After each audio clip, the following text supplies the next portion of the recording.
I would like to invite our opening keynote speaker for the day. You all know him as one of the top global leadership gurus, and he's also a best-selling business author. His work is supported by research with more than 1 million working adults. Think about what it is you're doing at work, whether you're in school or just with the people that you know and love. Are you engaging with them? Are you communicating? Is there trust there? Are you enabled? Do you listen? Are you encouraging people to get their jobs done and energized? Do you really believe that what you do matters and that you're making a difference? We call it E plus E plus E. And there's a really simple business measurement, right? About operating margin. That's your profit.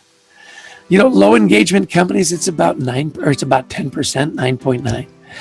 Companies with high engagement, it jumps to 14.3. Look what happens when you're enabled and you're energized. I think we need to look at HR in a different way, or developing human capital in a different way. I don't think we should call it human resources anymore. Talent management, talent enablement. Everyone has a talent. And it's about just capitalizing on it, growing it to the advantage of an organization, an entity, a country, a region. So the field of organizational psychology and studying how everything is impacting, the digitalization is impacting our interactions, our job opportunities, how we deal with the changes in our lives is very important. And I think, and from my point of view, I believe that the youth should study this more, see if this piques their interest, because this type of field will be predominantly important as we go forward, much more than it was before. In my humble opinion, the organizations need to work on extra work, in fact, on bridging the gap between academia and between the practical work environment. The private sector is so much attractive these days. The progression of getting promotion is so much fast. There are so many privileges in working with the private sector. I think it's a matter of time before we see so many UAE nationals going into the private sector. And it's not just about soft skills in terms of interpersonal skills, in terms of critical thinking, but it's also very much about curiosity. It's also very much about persistence and resilience. It's also very much about adaptability to deal with ambiguity, ability to learn in new contexts, and very much about empathy. Leading, collaborating with empathy is going to be key. We've seen it in the nations that were able to deal well with the crisis versus those that haven't. And I would say that anything that's going to differentiate humans from machines is going to be what's going to make us strong moving forward. Me being a mother of two, of course, I've witnessed it all, and I think that we should call them the generation of COVID-19 because these are the ones who built resilience there. AI became a necessity. 43% of the companies have accelerated their AI adoption just because of the pandemic. If any organization wants to implement an artificial intelligence, there is no AI without IA.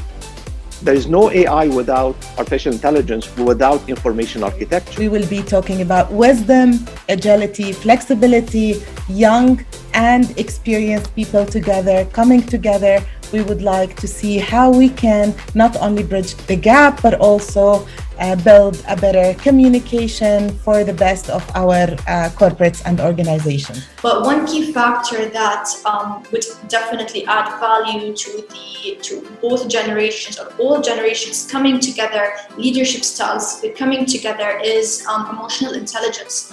When it comes to emotional intelligence, I mean, when having a leader and selecting your team, you just need to make sure that it's not only diversified, nationality, gender balance, equality. You also need to make sure that the person, the teams, the individuals that you have onboarded, they all click together, they all understand each other. UAE is no longer the society that has nationals and few Arabs, few nationalities from different countries. We have nationalities from more than the United Nations.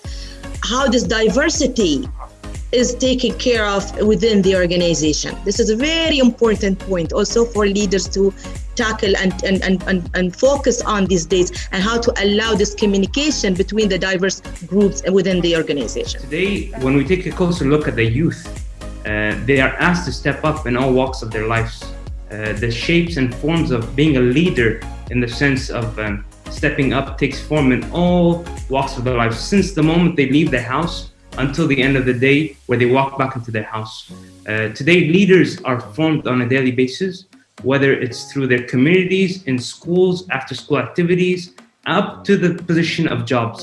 The key value that is very crucial for everybody to make sure that they're on that wagon is adaptability, because for the leaders to actually cope with the generation of the millennials and the Gen Z, for example, we need to make sure that we also level up to them and they level up to us. Every organization, if it's private or if it's government, needs to have a place for mental health in the organization. The management themselves need to go through workshops for mental health.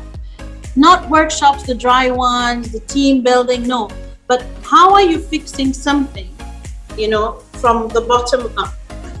It needs to go up to that. You're only focusing on your employees, but you're not focusing on the management.